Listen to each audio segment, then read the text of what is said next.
He had extramarital relationships. Sinatra was married 4 times throughout his life. He had a reputation of dating young starlets while married to his first wife. He also attempted to leave her for Lana Turner. Nancy eventually agreed to a divorce, and he left her immediately for his next wife, Ava Gardner. Neither were faithful to one another, and the cycle continued throughout his entire life.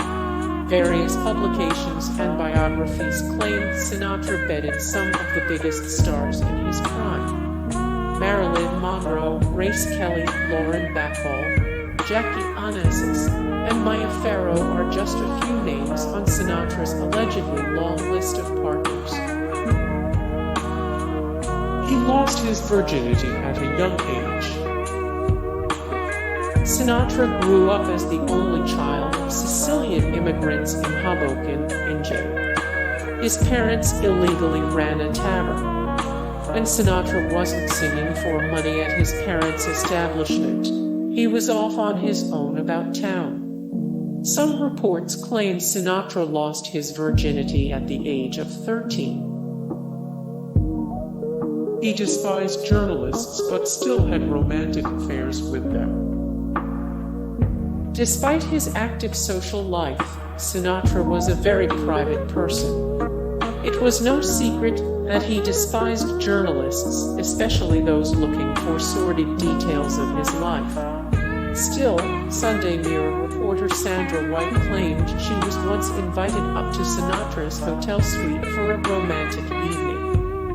White wrote a book, Strangers in the Night, My Secret Weekend with Frank Sinatra, in which she details the evening. By now it was 1 a.m., and with the other guests wandering off to bed and Barbara to her own separate suite.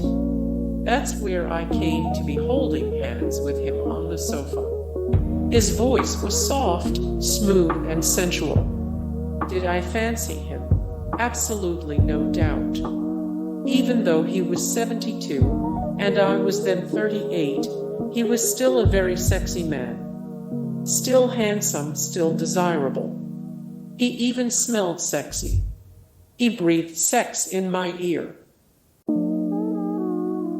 private detective attempted to wiretap an alleged sex party of Sinatra's.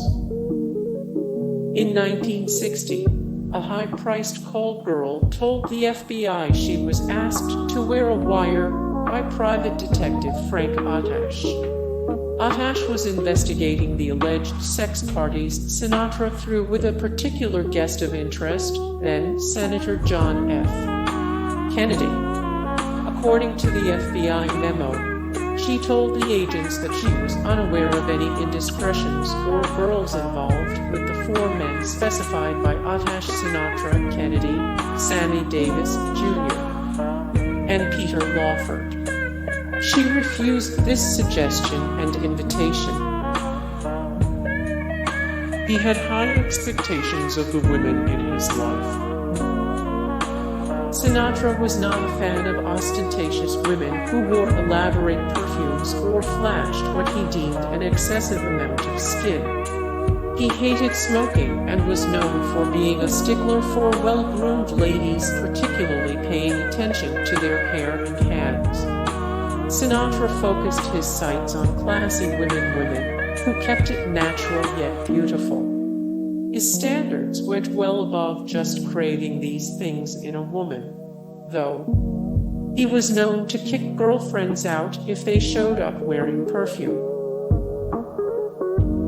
He and Dean Martin labeled Angie Dickinson as their favorite bedfellow. In Paul Anka's memoir, he also claims both Sinatra and fellow Rat Pack member Dean Martin bedded actress Angie Dickinson. When casino owner Steve Wynn asked Sinatra which woman was best in bed, Sinatra answered with, Angie. Martin agreed. Dickinson and Sinatra had a 20-year on-and-off relationship, which began in 1953 after Sinatra's bodyguard asked Dickinson to join him in his dressing room. At a 2015 TCM event, Dickinson said she knew Sinatra was famous for having sex with his leading ladies, but did not comment any further on their relationship. Paul Anka claimed Sinatra hosted wild Vegas parties. In his memoir, My Way, Canadian crooner Paul Anka talks about Sinatra at length, specifically about when he first met Sinatra in Vegas in 1960.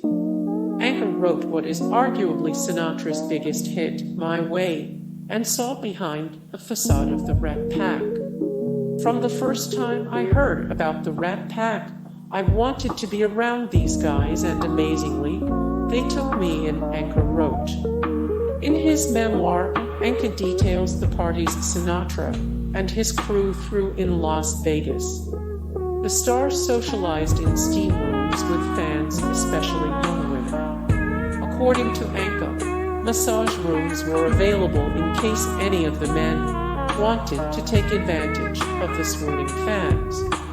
Anka also claims President John F. Kennedy partook in said events. I saw the reality, Kennedy and the hookers, the women who hung around Frank and the mob. The things I saw and witnessed, it was all part of show business, but it was pretty wild. All the JFK escapades with showgirls happened in Vegas. People talked about the size of his endowment. It was no secret Sinatra was a ladies' man, and his former lovers had no qualms openly discussing his physical traits. Murray Garrett, a press photographer, recalled when reporters asked Ava Gardner about Sinatra. One journalist quipped, "Hey Ava, Sinatra's career is over. He can't sing anymore. What do you see in this guy?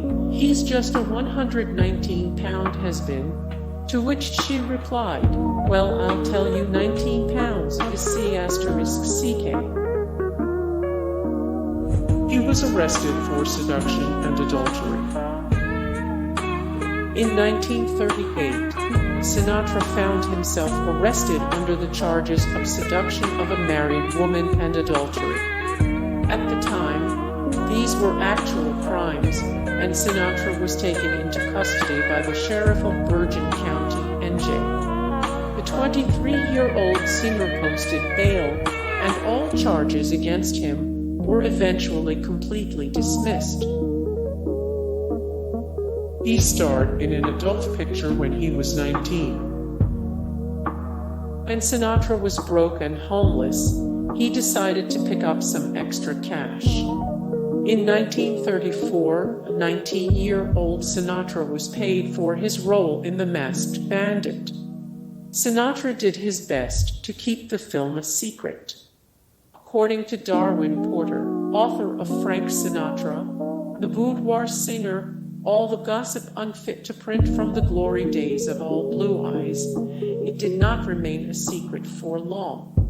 Fellow Rat Pack member Peter Lawford told Porter that Sammy Davis, Jr. was a collector and had a copy of The Masked Bandit. Allegedly, Davis, Jr. cut Sinatra's parts of the film in with a screening of another movie during a party, much to Sinatra's chagrin. Davis, Jr. agreed to destroy his copy of the film after Sinatra conveyed his annoyance. Hey guys, thank you so much for the support and likes and comments down below, and also thank you so much for watching, and I look forward to see you in the next video. Then take care, bye.